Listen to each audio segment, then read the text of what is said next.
A los demás os quiero pedir, por favor, que me acompañéis al segundo libro de Samuel. Segundo libro de Samuel. Vamos al capítulo 13. Segundo libro de Samuel, capítulo 13. Continuamos nuestra serie de predicaciones en este libro. Quiero pedirle, por favor, a Alonso, si eres tan amable, o a Benjamín. Ahí, muy bien, gracias. Estamos estudiando los dos libros de Samuel, donde, como hemos estado viendo a lo largo de estos meses, especialmente ahí encontramos historias que son apasionantes y que son historias que están relacionadas con familias reales de carne y hueso como la tuya y como la mía, con sus virtudes y con sus defectos. Y aunque tristemente de lo que más estamos viendo, y eso es lo que también de manera especial vamos a ver en el día de hoy, tienen que ver con defectos, con problemas originados dentro del seno familiar. Dice segunda de Samuel capítulo 13,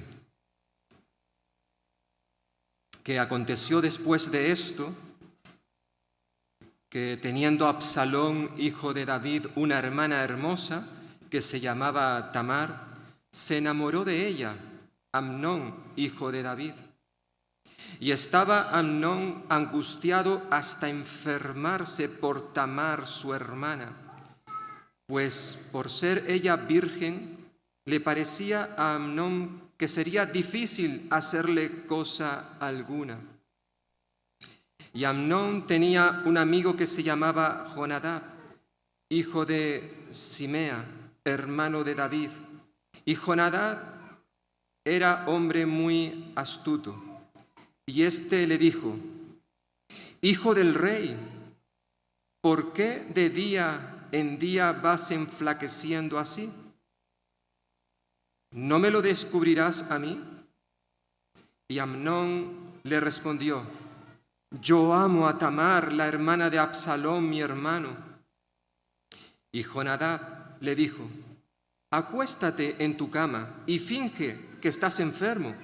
Y cuando tu padre viniere a visitarte, dile: Te ruego que venga mi hermana Tamar, para que me dé de comer y prepare delante de mí alguna vianda, para que al verla yo la coma de su mano. Se acostó pues Amnón y fingió que estaba enfermo. Y vino el rey a visitarle.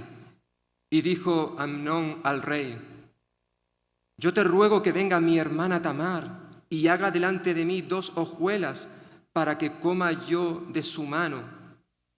Y David envió a Tamar a su casa, diciendo: Ve ahora a casa de Amnón, tu hermano, y hazle de comer. Y fue Tamar a casa de su hermano Amnón, el cual estaba acostado, y tomó harina y amasó e hizo hojuelas delante de él y las coció. Tomó luego la sartén y la sacó delante de él, mas él no quiso comer y dijo a Amnón: Echad fuera de aquí a todos. Y todos salieron de allí. Entonces Amnón dijo a Tamar: Trae la comida a la alcoba, para que yo coma de tu mano. Y tomando Tamar las hojuelas que había preparado, las llevó a su hermano Amnón a la alcoba. Y cuando ella se las puso delante para que comiese, agarró de ella y le dijo: Ven, hermana mía, acuéstate conmigo. Ella entonces le respondió: No, hermano mío, no me hagas violencia, porque no se debe hacer así en Israel. No hagas tal vileza, porque ¿a dónde iría yo con mi deshonra? Y aún tú serías estimado como uno de los perversos en Israel. Te ruego pues ahora que hables al rey, que él no me negará a ti. Mas él no la quiso oír, sino que pudiendo más que ella, la forzó y se acostó con ella. Luego la aborreció Amnón con tan gran aborrecimiento que el odio con que la aborreció fue mayor que el amor con que la había amado. Y le dijo a Amnón: levántate y vete. Y ella le respondió: no hay razón, mayor mal es este de arrojarme que el que me has hecho. Mas él no la quiso oír, sino que llamando a su criado que le servía, le dijo: échame a esta fuera de aquí y cierra tras ella la puerta. Y llevaba ella un vestido de diversos colores, traje que vestían las hijas vírgenes de los reyes. Su criado, pues, la echó fuera y cerró la puerta tras ella.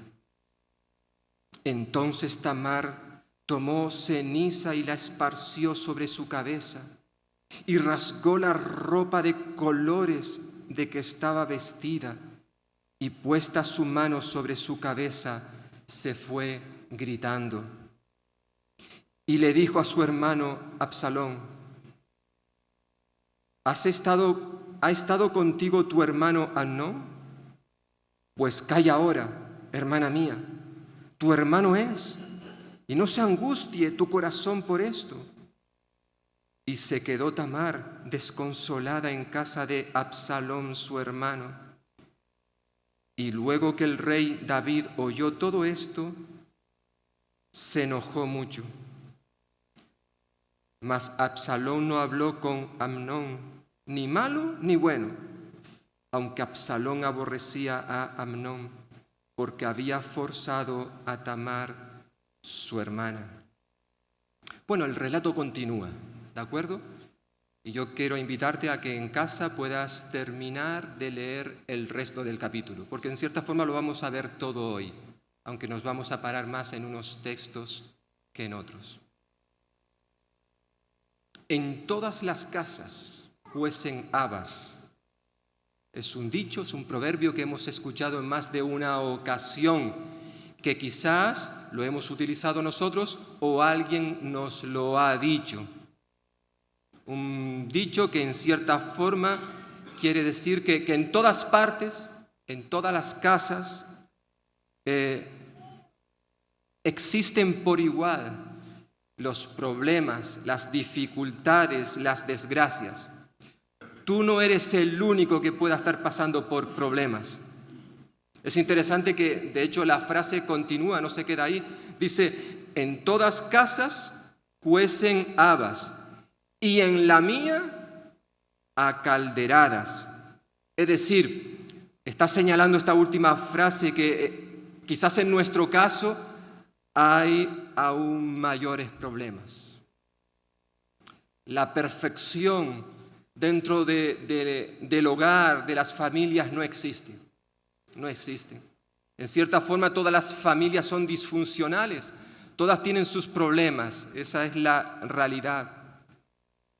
Y la familia de David, hermanos y hermanas, como hemos estado viendo en algunos momentos, pero de manera especial a partir de este capítulo, vamos a ver que la familia de David no era una excepción. Aunque hemos de recordar, tenemos que decir que en el hogar de David, como probablemente en nuestro hogar, dentro de nuestra familia, muchas veces los problemas, las dificultades, las circunstancias que nos hacen llorar vienen como consecuencia de nuestros actos. Esa es la realidad. Es verdad que muchas veces los problemas vienen del exterior, pero tristemente tenemos que reconocer que muchos de los problemas que a veces viven nuestros hogares vienen ocasionados, surgen del mismo interior, de la propia familia. En cierta forma, lo que le ocurrió a la familia de David es simplemente el resultado de la ley de la siembra, la cual nos dice que todo lo que tú y yo sembramos, eso también vamos a recoger. Esa es la realidad. Si tú siembras manzanas, recogerás manzanas. Si siembras aguacates, recogerás aguacates. La ley de la siembra. Como decíamos en el capítulo anterior que estuvimos viendo, hermanos y hermanas, después del pecado que cometió David, o los pecados, pero especialmente, como se señaló en el capítulo anterior, capítulo 12, el pecado de asesinato, cuando David mató a Urías y cuando luego cogió para sí la mujer de éste. Estuvimos viendo que el perdón de Dios no nos exime de la corrección. David pidió perdón y el Señor le perdonó. Vimos en el capítulo 12 y lo estuvimos recordando también con el estudio, la predicación del Salmo 32 y el Salmo 51, donde evidentemente allí David expresa el mal que él había hecho y también que confesó sus pecados, se arrepintió de ellos y como consecuencia el Señor le perdonó. Y eso sigue ocurriendo en el día de hoy, hermanos, hermanas y amigos que estamos aquí, que estáis aquí, o que nos podáis ver a través de las redes sociales. Cuando tú y yo nos acercamos a Dios y lo hacemos de manera sincera, genuina, auténtica, le pedimos perdón por nuestros pecados, da igual los pecados que hayamos cometido. Su palabra nos dice que Dios nos va a perdonar. Va a tomar esos pecados y los va a lanzar al fondo del mar. Se va a olvidar de ellos. Eso lo enseña la Biblia y lo creemos. Es la experiencia de la mayoría de los que estamos aquí. Ahora bien, hemos de recordar, como he dicho hace un momento, que el que Dios nos perdone no elimina las consecuencias de nuestro pecado. Fue lo que le dijo Natán el profeta a David, capítulo 12. Fijaos, Dios le ha perdonado. Sin embargo, capítulo 12, versículo 10. Dice el Señor, por lo cual ahora, versículo anterior está hablando de que David había matado a Urías, se había quedado con su mujer, ¿verdad? Por lo cual, versículo 10, ahora no se apartará jamás de tu casa la espada. Jamás, subraya esa palabra, jamás se apartará de tu casa la espada. Y hermanos y hermanas, eso es lo que David va a comenzar a experimentar a partir del capítulo 13, que hemos leído una parte de él en esta mañana. Lo que Natán le dijo a David, o mejor dicho, lo que Dios le dijo a David por medio del profeta se cumplió al pie de la letra. Jesús lo diría con otras palabras: el cielo y la tierra pasarán, pero mis palabras, lo que yo he dicho, lo que yo he prometido en esta palabra se va a cumplir. Que nadie tenga la menor duda al respecto. Dios no miente, dice la propia Escritura. Y si Él promete que va a hacer algo, lo hará, lo hará. El capítulo que vamos a ver en esta mañana, hermanos, hermanas, y amigos y amigas, es un capítulo terrible, terrible, es horroroso, nos pone enfermos si lo leemos y somos conscientes de lo que se nos está diciendo en este pasaje. Son de uno de esos capítulos que encontramos en la Biblia que a más de uno, yo me encuentro ahí, me gustaría, si fuera posible, eliminarlo, cortarlo de la Biblia. ¿Por qué el Señor permite que conozcamos estas cosas? Es terrible las noticias que se nos narran aquí. Hay muchos días donde mi mujer y yo, cuando estamos viendo las noticias, el telediario, hay momentos en los cuales nos apetece ir corriendo y apagar ir corriendo, parece que la televisión está allá abajo, ¿no? O sea, levantarnos y apagar la tele. Porque lo que estamos escuchando, una noticia tras otra, son terribles. A veces hay momentos donde prácticamente las noticias que se dan tienen naturaleza sexual. Es decir, nos hablan de que un niño, una niña o una mujer están siendo agredidos sexualmente. Están siendo maltratados. Es terrible cuando a veces escuchamos las noticias. Este capítulo que tenemos delante y acabamos de leer una parte de él nos narra la violación de una mujer llamada Tamar. En cierta forma, este capítulo tiene ciertas similitudes con otros relatos parecidos que encontramos en la Biblia, en la cual leemos en más de una ocasión historias que tienen que ver con violaciones de mujeres. Viene quizás a nuestra mente la violación que sufrió Dina en Génesis capítulo 34, una de las hijas de Jacob. Viene quizás a nuestra mente la violación por una manada de hombres perversos que intentaron violar a un hombre, pero como no pudieron violar a un levita, tomaron a su concubina, su esposa en cierta forma, y pasaron toda la noche abusando de ella. Jueces capítulo 19. Hasta el punto de que ella a la mañana siguiente perdió la vida debido a la fuerte agresión a la que fue sometida. Y ahora encontramos un capítulo que en cierta forma nos recuerda estos sucesos.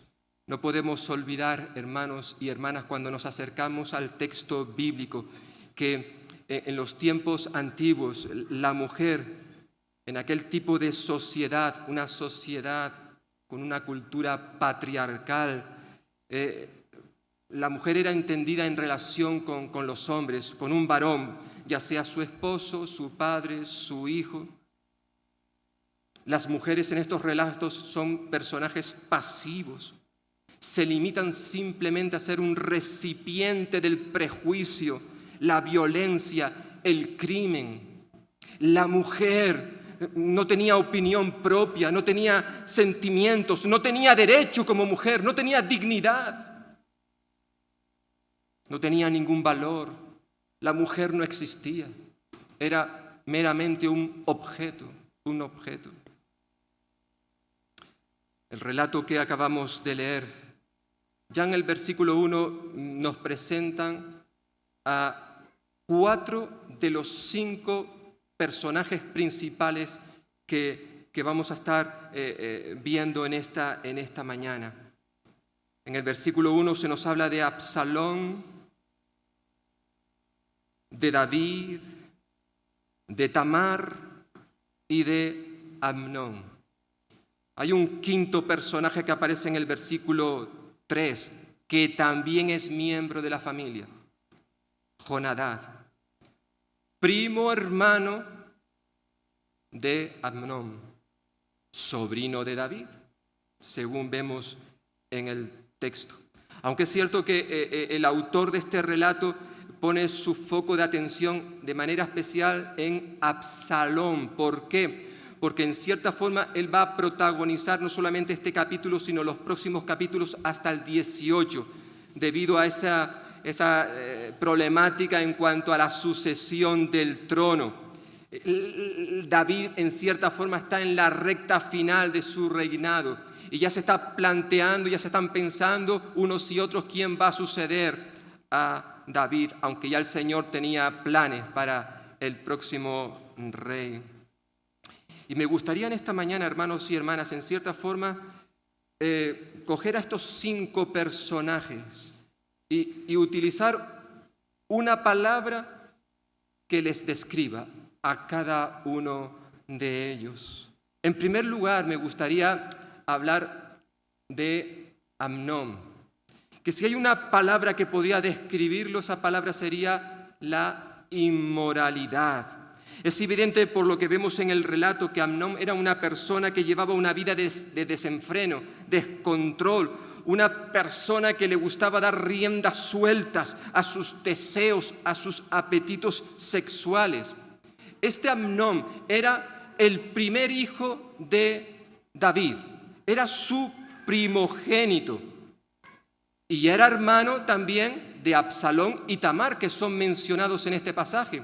Los tres tenían al mismo padre, la madre no. Amnón tuvo una madre concreto y Absalón y Tamar sí eran hermanos tanto de padre como de madre. Como estuvimos viendo, recordaréis al principio de este libro, en el capítulo 2, cuando David fue nombrado rey en primer lugar de Judá, en Hebrón, allí estuvo 7 años y medio. Él cuando fue nombrado rey, ya él trajo 2 esposas. Y luego durante esos 7 años y medio que estuvo en Judá reinando, tomó 4 esposas más. En total tuvo 6 esposas, vimos ahí en el capítulo 2, 6 esposas, y con ellas tuvo 6 hijos diferentes. Aunque hemos de recordar que además de esos 6 hijos que tuvo David con 6 esposas distintas, hay que añadirle más hijos y más esposas, como vimos en su momento, luego también en el capítulo 5 de este libro y especialmente en el primer libro de Crónicas, capítulo 3, para los que estáis tomando nota. Primera de Crónicas, capítulo 3, versículo del 1 a 9, se nos da una lista de los hijos de David, donde al menos podemos contabilizar entre 19 y 20 hijos que tuvo. Y dice el relato ahí en Primera de Crónicas, capítulo 3, versículo 9, esto sin contar los hijos que tuvo con las concubinas, los cuales no están registrados en el texto bíblico. Por tanto, decíamos en su momento, lo volvemos a recordar hoy, el tener tantas esposas y tantos hijos terminó, como no podía ser de otra manera, ocasionando serios y graves problemas en las relaciones familiares de David. Él no pudo cumplir con sus responsabilidades como esposo y como padre, no pudo. Él se había desconectado de tal manera de su familia que muchos de sus hijos se criaron sin la figura de un padre. Y David tuvo que pagar un alto precio por todo aquello. Como hemos recordado en más de una ocasión, hermanos y hermanas, aunque es cierto que a veces encontramos historias en la Biblia, como que, por ejemplo, David practicó la poligamia, es decir, tuvo varias esposas. Sabemos que, aunque Dios lo permitió, esa no era su voluntad. El plan de Dios para el matrimonio, desde el principio de la creación, Jesús lo va a recordar luego en Mateo capítulo 19. ¿No habéis oído que desde el principio varón y hembra los creó Dios? Es decir, ahí Jesús va a desarrollar su ideal acerca del matrimonio, el cual es la institución, la unión entre un hombre y una mujer. Solo 2 personas, un hombre y una mujer. Fuera de esto es estar fuera de los planes de la voluntad de Dios. Y aunque el Señor permitió ciertas cosas dentro de su pueblo, esa no era su voluntad. Eso iba a traer unas consecuencias. Y es lo que estamos viendo en este relato. Aunque hay muchas cosas dignas de resaltar y de imitar del rey David, en lo que se refiere a su vida familiar, este hombre dejaba poco que desear, muy poco. De puertas afuera quizás fue una persona ejemplar, pero de puertas hacia adentro fue un mal ejemplo.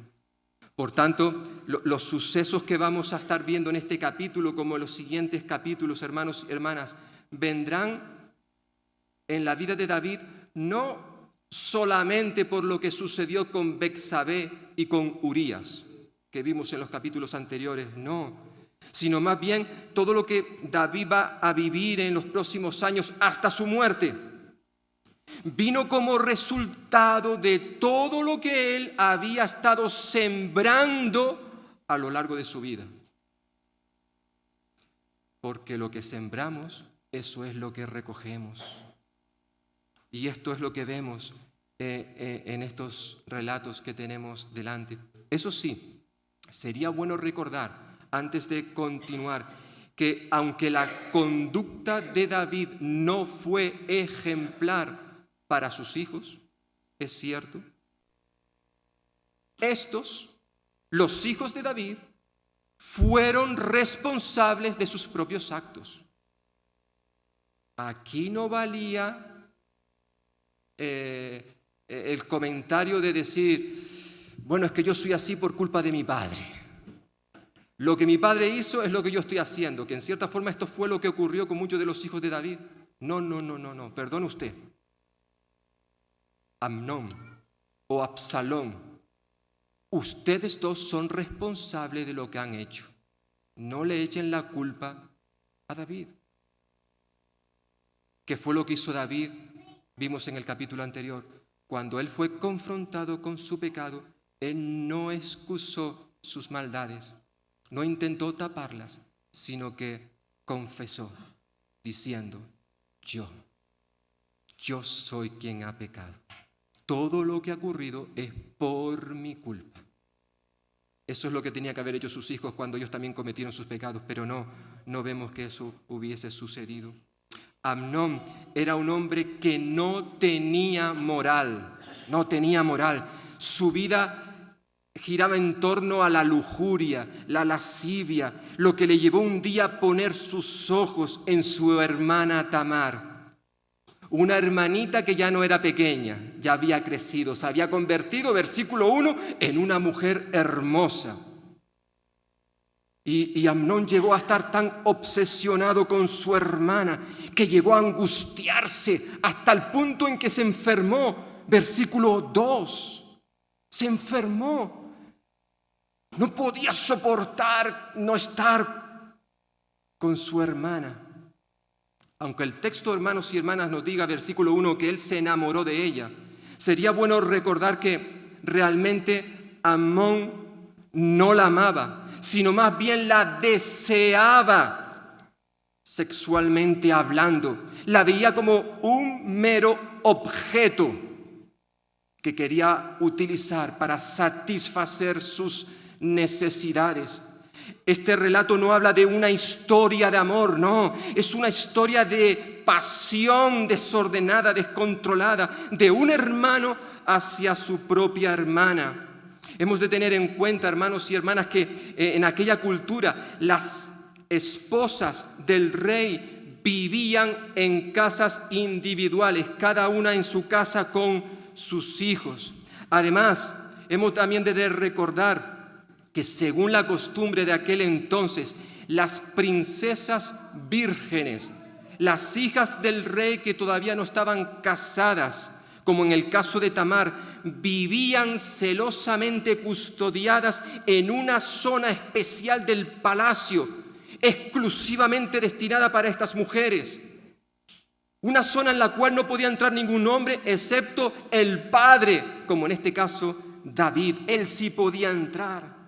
Por tanto, aunque es evidente que Amnón conocía a su hermana Tamar, quizás se habían encontrado toda la familia reunida en alguna fiesta, en alguna comida, lo cierto es que a él no le estaba permitido acercarse a ella. No se podía, eso era difícil, imposible. No había posibilidades. Por eso dice versículo 2 que hemos leído, que él estaba angustiado, Amnón, hasta enfermarse, porque por ser ella una mujer virgen, le parecía a Amnón que sería difícil hacerle cosa alguna. Ella estaba custodiada, vigilada, tenía una escolta personal, estas mujeres. Por eso le era difícil y su corazón se quebrantaba, estaba enfermo ¿cómo voy a hacer yo para estar con esta mujer? Con mi hermana. Y es cuando enseguida el relato nos introduce a otro personaje bíblico, y es a Jonadab,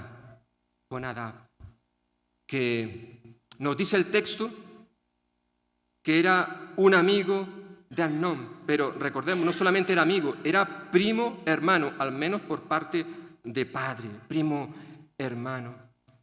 Y este hombre se nos dice que era un hombre astuto, versículo 3. Tristemente su astucia es evidente que la utilizó para hacer mal en vez de bien. Es interesante que el tema de la astucia se repite en los próximos capítulos. Aparecen dos personajes más, capítulo 14 y luego en el capítulo 20 veremos que se habla de dos mujeres que fueron también astutas. Un calificativo que hace referencia a la capacidad de persuadir a alguien para propiciar, para llevarles a hacer ciertas acciones que van a marcar la historia. En Génesis capítulo 13 nos recuerda que cuando el diablo se acercó para tentar a Adán y a Eva, lo hizo, si me permitís la expresión, disfrazado de una serpiente, la cual nos dice ahí Génesis 3:1 que la serpiente era astuta, ¿verdad? Se trata de una astucia que evidentemente incluye el engaño, la falsedad. Amnón le abrió su corazón a su primo y amigo, y le confesó lo que le estaba pasando. Mira, estoy loquito por mi hermana. Y es interesante cómo actuó este personaje. Vaya amigo, ¿eh?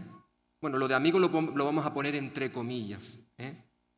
Se dirigió a su primo y le dijo: tú eres el hijo del rey, versículo 4.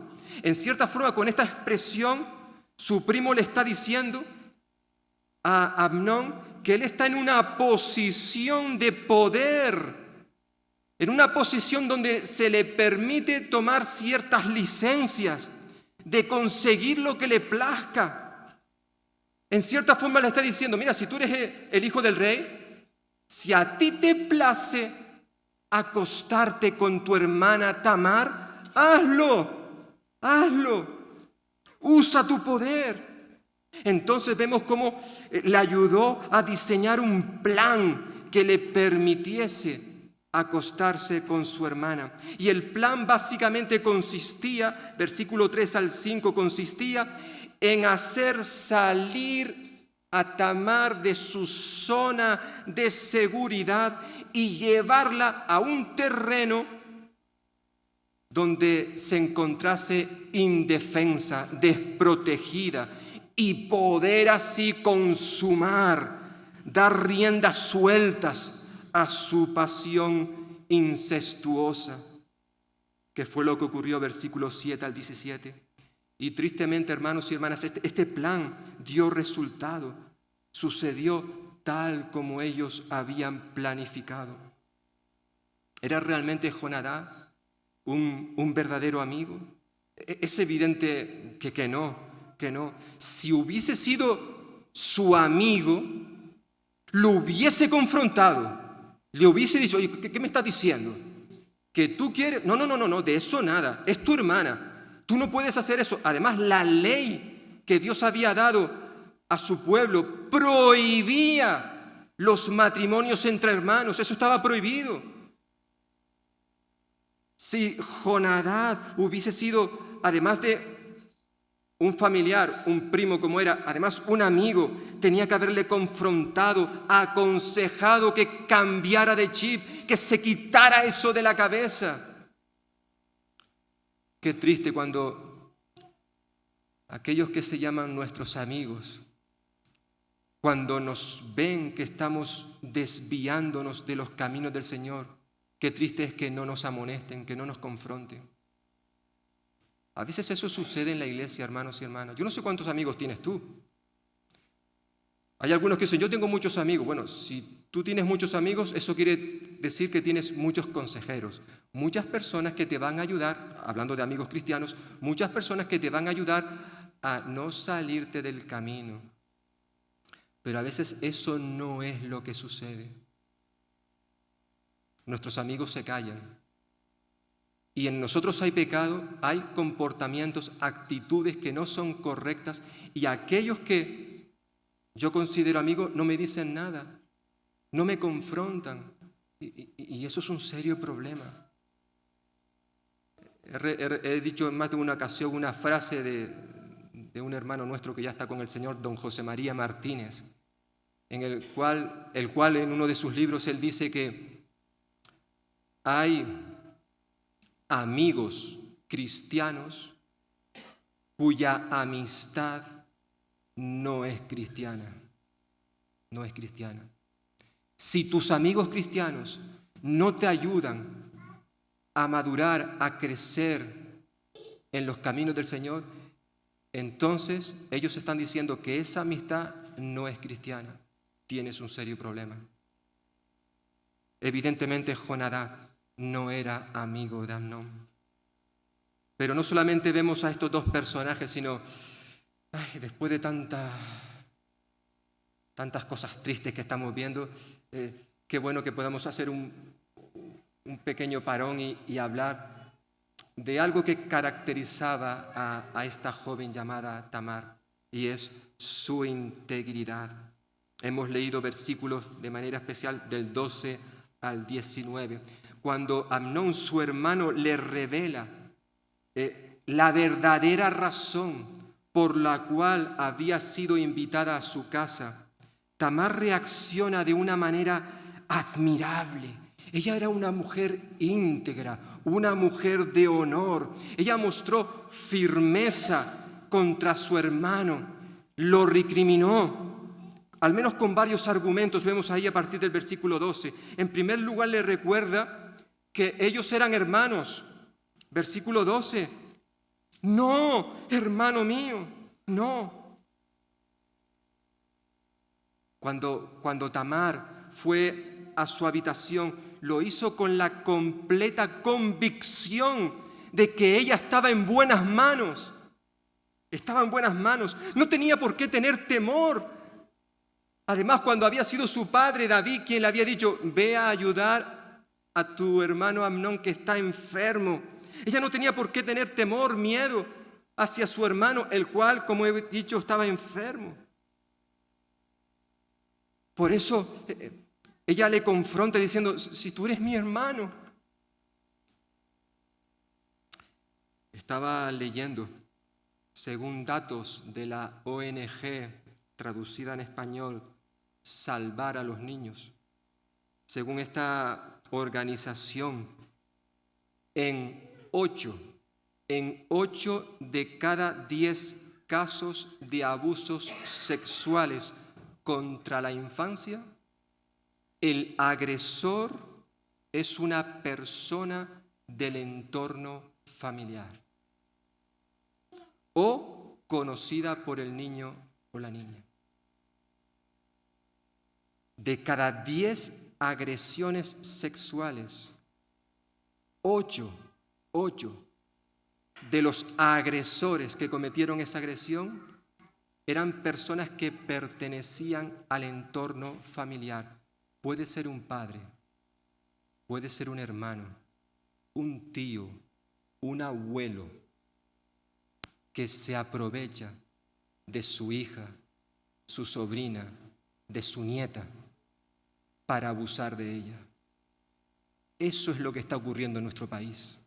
Y lo más triste de todo es que, según los entendidos, según los que están estudiando todo este asunto, de los casos que realmente se llegan a conocer son simplemente un 15%.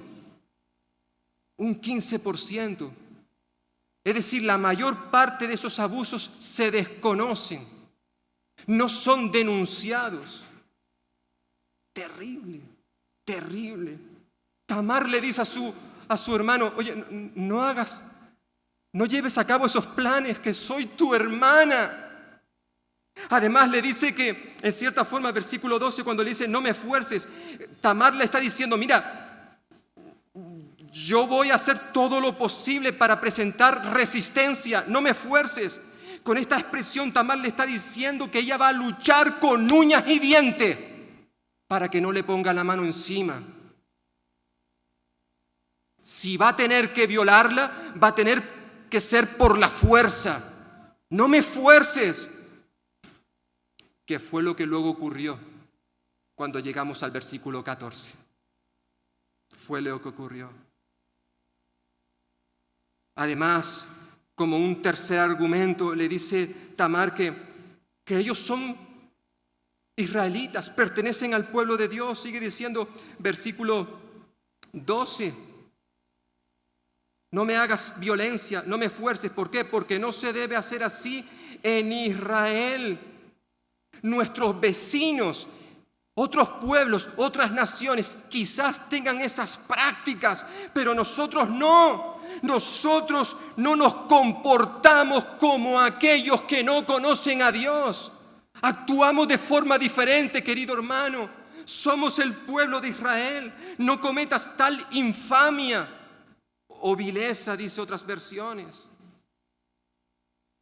Además le dice Tamar que las consecuencias de ese acto serían terribles. Versículo 13, porque ¿a dónde iría yo con mi deshonra? Y no solamente yo, dice Tamar, sino también tú, hermano mío, ¿a dónde irías? Tú serías considerado uno de los perversos de Israel. Las consecuencias van a ser trágicas, horribles. Además, en esa situación de desespero, Tamar parece como que le propone otra alternativa. Oye, ¿por qué no hablamos con nuestro padre para que él permita una boda entre los dos? Evidentemente, Tamar, las leyes prohibían esa relación. Sin embargo, probablemente Tamar está usando una estrategia para ganar tiempo, para librarse de esta situación en la cual se encontraba. Pero hermanos y hermanas, como el pasaje nos recuerda, nada de lo que ella le dijo a su hermano sirvió para impedir que éste la violara. La lujuria, la violencia, la sinrazón prevaleció ante la integridad, la firmeza, la honestidad de Tamar. Amnón la agarró y consumó el acto de violación, versículo 14. Mas él no la quiso oír, sino que pudiendo más que ella, es decir, hubo un forcejeo, hubo una lucha para que no le pusiera las manos encima. Pero al parecer él era más fuerte que ella y atentó, la deshonró, la ultrajó. Es triste cuando uno ve este relato, observar cómo todos los hombres que aparecen en este relato ignoraron a Tamar. No pensaron que ella pudiera tener sentimientos. No creyeron que eso pudiera ser importante. Lo que piense, lo que sienta una mujer. Los derechos, la dignidad de la mujer en aquella sociedad patriarcal, como hemos dicho, no existían. Pero hermanos y hermanas, Dios estaba mirando todo aquello. Dios sí estaba interesado en esta mujer, aunque permitió que le sucediera todo aquello. Tamar es una de las grandes mujeres que son mencionadas en la Biblia. El texto bíblico es claro al afirmar que Amnón sabía muy bien lo que estaba haciendo, que también era consciente del alcance de aquellos actos si se llegaban a producir, de las implicaciones éticas de aquel suceso. Cosa que nos recuerda, hermanos y hermanas, también a ti y a mí, como a los amigos y amigas, y es que tú y yo también, cuando pecamos, da igual el pecado que cometamos, por regla general, somos conscientes de nuestros actos, los cuales son premeditados. No tenemos excusas. Puede haber momentos en los cuales hacemos cosas, pensamos cosas, decimos cosas de las cuales no somos conscientes, pero hemos hecho daño a alguien. Y eso es pecado. Por eso decía el salmista que le pedía al Señor: Señor, líbrame de los pecados que me son ocultos. Pero por regla general, cuando tú y yo desobedecemos al Señor, lo hacemos de manera consciente. Sabemos lo que estamos haciendo y aún así lo hacemos. Lo hacemos. Esto fue lo que hizo Amnón. Y si hay algo que aún es más desagradable que lo que hemos estado diciendo, nos dice el texto que una vez que Amnón alcanzó su objetivo, su meta, la de violar a su hermana, seguidamente la despreció, la aborreció, la arrojó de su casa como si fuera un perro, teniendo en cuenta el valor de un perro en aquel tiempo, no en el día de hoy. Aquello para Tamar fue aún peor. Esa es la realidad. Fue peor que la propia violación. Fijaos versículo 15. Luego, es decir, una vez que ha consumado el acto, han tenido relaciones sexuales. Bueno, él dice que luego la aborreció con tan gran aborrecimiento que el odio con que la aborreció fue mayor que el amor con que la había amado. Que de amor no había nada, recordemos. Y le dijo Amnón: levántate y vete. Ella todavía estaba acostada, tumbada en la cama, quizás curándose las heridas. Y fijaos lo que ella le respondió, versículo 16. No hay razón. Mayor mal es este de arrojarme que el que me has hecho. Mas él no quiso oírla, sino que llamando a un criado que le servía, le dijo: échame a esta fuera de aquí y cierra la puerta tras ella. Es decir, Tamar no solamente fue violada, ultrajada, sino despreciada, mancillada, humillada. Una humillación total. Se vio botada en la calle, herida, física, psíquica, emocionalmente. Es por eso que luego la vemos actuar como si estuviera de luto, versículos 18 y 19. Ella cogió y rasgó sus vestidos, ese vestido de diversos colores que usaban las vírgenes, las princesas vírgenes. Lo rompió, lo rasgó, se puso las manos en la cabeza y se echó ceniza y salió gritando. Gestos que simbolizaban en aquella cultura el dolor, la humillación, la deshonra. Terrible, hermanos y hermanas, lo que encontramos en este libro, en la Biblia, en la palabra de Dios. Pero ahora salimos de hablar de la integridad de esta mujer para mencionar dos características más que vemos en dos personajes que nos faltan por ver. Su hermano Absalón. Este era hermano de padre y de madre. Cuando Tamar fue a refugiarse a la casa de su hermano Absalón, evidentemente este hermano no fue muy acertado con sus palabras. Le dijo a su querida hermana que era mejor mantener el asunto en silencio. Versículo 20 al 22. Mantenerlo en silencio. Que esto era algo que había que dejarlo dentro del ámbito familiar. Es tu hermano. Lo ha hecho él. Evidentemente las implicaciones, como señala un autor, las implicaciones éticas y emocionales de estos consejos son impropias, crueles, insensibles.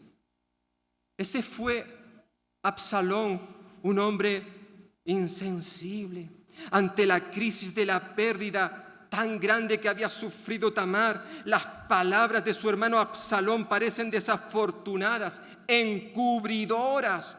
Se preocupa más por el agresor que por la víctima. El prestigio familiar era más importante que la honra de una mujer. Terrible lo que se nos está diciendo aquí, hermanos y hermanas. Un comentario que en cierta forma habla de la experiencia de muchas mujeres en el día de hoy que corren la misma suerte que Tamar. Pero para ella su aflicción era grande, era terrible. Ella quedó desconsolada, versículo 20, aturdida, desamparada. Tenemos que recordar que en aquella cultura, por lo que le sucedió a Tamar, ella tendría que ahora permanecer soltera para el resto de su vida.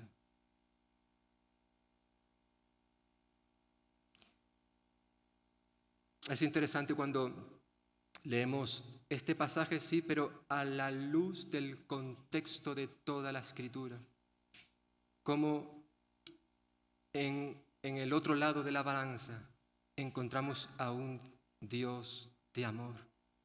Un Dios que, aunque es cierto que permite muchas injusticias en este mundo y lo ha permitido a lo largo de la historia de la humanidad, sin embargo es un Dios que ama a las personas y de manera especial a los más vulnerables. Por eso ese énfasis, por ejemplo, en el Antiguo Testamento, de la preocupación que tenía que tener el pueblo de Dios hacia las viudas, los huérfanos, los pobres, pero también hacia las mujeres de manera especial. Jesús fue un hombre admirable, admirable, en todas las áreas de su vida, pero también, entre otras, en la forma que tenía de tratar a las mujeres. Recordemos que Jesús vivió también en una época, en una cultura donde la mujer seguía siendo un objeto. No tenía dignidad.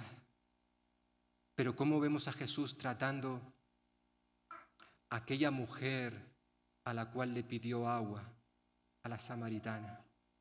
Una mujer que vivía una vida bastante desordenada, caótica, en lo amoroso.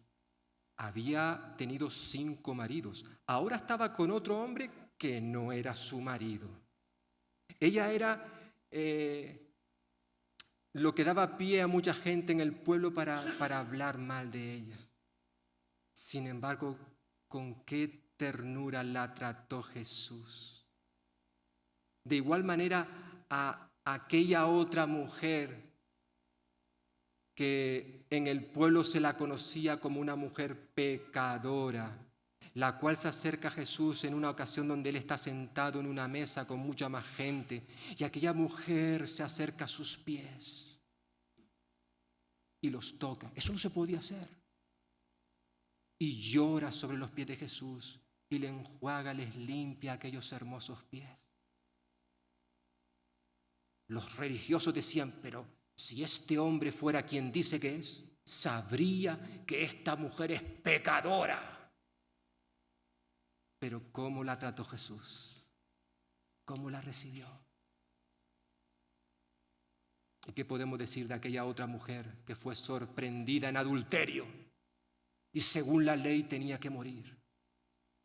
Y aquellos hombres malvados la cogieron y se la llevaron a Jesús. Según la ley, tiene que morir. Y Jesús dice, vale, está bien, venga, vamos a empezar a apedrearla. A ver, ¿quién de vosotros no tiene ningún pecado? Que sea el que comience. Ninguno de ellos se atrevió. Todos se marcharon hasta el punto que se quedó solo Jesús con ella. Mujer, ¿dónde están los que te denunciaban? ¿Ninguno te condena?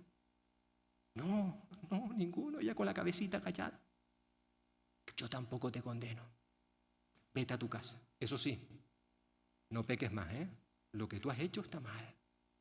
Mereces la muerte, pero yo no te condeno. Te perdono. Ve a casa. Este es el Dios que encontramos en la Biblia. Evidentemente, estos hombres que aparecen en el relato, pues, no tenían nada que ver con Jesús. Y ya no solamente Amnón, Absalón, hermanos de Tamar, también su primo Jonadá, sino que además ahora hay que añadirle a la lista a su padre, David, que en todo este asunto parece que estaba en la inopia, que no se enteraba de nada. El rey, que no se entere, claro que se enteraba, claro que lo sabía, pero actuó de manera pasiva. Después de la violación, Absalón y Amnón, se nos dice versículo 22 hasta el final que ellos ya no se dirigieron la palabra durante 2 años. Y uno se pregunta, ¿qué hizo David, el padre de Tamar y el padre de estos 2 chicos durante ese tiempo, durante esos 2 años? Pues lo único que se nos ha dicho en cuanto a este suceso es que cuando David se enteró de lo ocurrido, versículo 21, dice que se enojó mucho, pero no hizo nada, No confrontó, no disciplinó a su hijo Amnón. Sí, es verdad que era su primogénito, pero tenía que haber actuado. Algunos creen que David no hizo nada debido a que eso era su hijo mayor y lo amaba tanto que no se atrevió a hacer nada. ¿Qué clase de padre fue David? David evidentemente demuestra la misma debilidad que tuvieron otros grandes hombres que ya vimos en este libro, tanto Elí como Samuel. Ahora David, en cierta forma, están todos cayendo en los mismos errores. Padres que fracasaron en su responsabilidad paterna. David fue indulgente, consentía los malos comportamientos de sus hijos. No ponía normas disciplinarias que le ayudaran a crecer y eso trajo consecuencias. Y no solamente lo vemos en este caso, si vamos un momentito por favor a primer libro de Reyes. Primer libro de Reyes, capítulo 1. Hablando de otro de los hijos de David, primer libro de Reyes, capítulo 1, versículo 6. Está hablando de Adonías y dice que su padre, es decir, David, nunca le había entristecido en todos sus días con decirle, ¿por qué haces esto? ¿Por qué haces así? Es decir, David nunca confrontó, entre otros, a su hijo Adonías, y eso trajo consecuencias. El resto del relato del capítulo 13 en el cual estamos centrados en esta mañana, se nos dirá que aunque es cierto que Absalón y Amnón no se hablaron durante 2 años, esos 2 años los aprovechó Absalón para idear un plan y matar a Amnón, para vengarse de lo que le había hecho a su hermana. Y así sucedió. Durante una fiesta cogió y ordenó que le matasen. Luego Absalón huyó a la tierra de su abuelo por parte de padre, marchó con su abuelo y allí estuvo 3 años. Hermanos y hermanas, decíamos al principio que Dios había perdonado a David por sus pecados, concretamente el adulterio y el asesinato. Dios perdona siempre que confesamos nuestros pecados. Ahora bien, volvemos a recordar, aunque Dios nos perdone de nuestros pecados, estos siempre traen consecuencias. Y muchas veces tú y yo como creyentes lo ignoramos. Lo único que hacemos es agarrarnos a este texto que ya mencionamos viendo los Salmos. Un texto que lo sabemos de memoria, un texto que tanta bendición nos trae, tanto consuelo.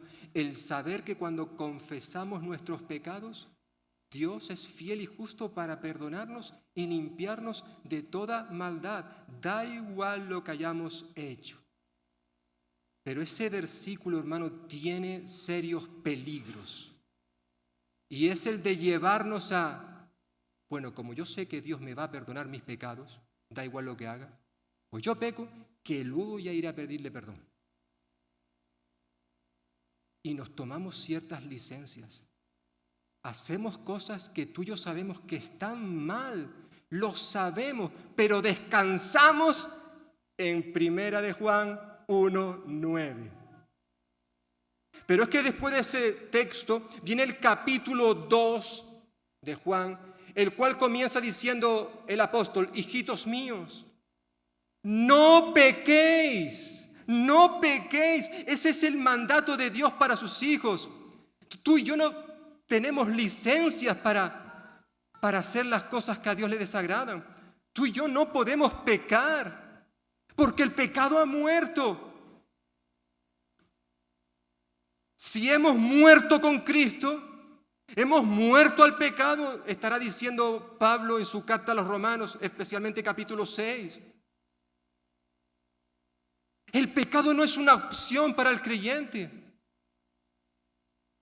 Y no podemos simplemente decir, bueno, sí, yo sé que está mal, pero ahí tenemos 1 de Juan 1:9. Hermanos y hermanas, recuerda, Dios nos va a perdonar. Claro que sí, lo promete su palabra y Él no miente. Ahora, nunca olvidemos que el pecado tiene consecuencias. Tiene consecuencias. Y puede que a veces las consecuencias no las veamos nosotros, pero las pueden ver otros. Por tanto, hijitos míos, decía Juan, no pequéis. Que el Señor nos ayude, hermanos y hermanas, para que tú y yo podamos trabajar cada día, luchar contra nuestras pasiones, contra aquellas cosas que hay en nosotros que nos incitan, que nos quieren llevar a hacer lo malo. Eso es la tentación y todos somos tentados. Jesús también fue tentado, pero tú y yo tenemos la capacidad, la fortaleza, el poder que Dios nos ha dado para vencer esa tentación, porque no nos ha sobrevenido ninguna tentación que no sea humana, sino que fiel es Dios, que no nos dejará ser probados más de lo que podemos resistir, sino que dará juntamente con la tentación la salida para que podamos soportar. Tú y yo no podemos decir, es que fue imposible, me fue imposible no caer en esto. No, perdona, estás mintiendo. Dios dice que es posible, que no hay ninguna tentación que tú y yo no podamos superar, que Dios no nos va a dar más de lo que podemos soportar. Él sabe cuál es nuestro límite. Y cuando Él ve que llegamos a ese límite, entonces nos abre una puerta para que podamos salir. Otra cosa es que nosotros no queramos salir por esa puerta y nos quedemos donde estamos. Y bueno, ya luego pediré perdón. Que el Señor nos ayude a cada uno de nosotros para recordar lo que Cristo tuvo que hacer por ti y por mí para perdonar nuestros pecados. Es cierto que Él ofreció una sola ofrenda para siempre. Él no va a volver a morir. Lo hizo una vez y ahora esa obra alcanza a todo aquel que confía en Él. Nuestros pecados han sido perdonados por medio de su sangre. Pero no olvidemos nunca que para que esto fuese una realidad, Él tuvo que derramar hasta la última gota de su sangre para el perdón de nuestros pecados. Tomémonos en serio esta verdad que vamos a recordar a través de estos símbolos. Amén. Pues que el Señor bendiga su palabra.